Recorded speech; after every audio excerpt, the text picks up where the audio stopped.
বয়স যখন 13-14, তখন মনে হতো কি পেইনফুল লাইফ। আম্মু খালি পড়াশোনার জন্য প্রেশার, ঠিক মতো বাসায় আয়, টাইম মতো পড়তে বস।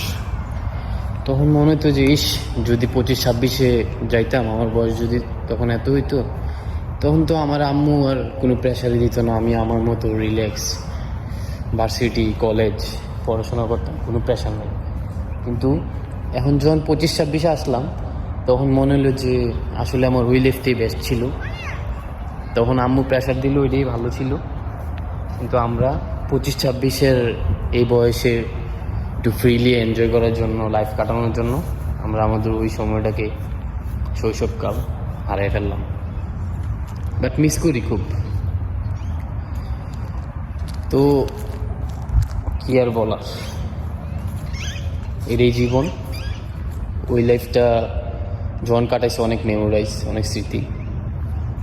আমি চাই আমাদের যে টাইমটা স্পেন্ড হইতেছে, প্রত্যেকটা টাইমে এনজয় করার। বাট 13-14-তে বয়স যখন ওই টাইমে 13-14 ছিল, তখন এই যে বাচ্চাদের মতো enjoy full time, miss my childhood memories.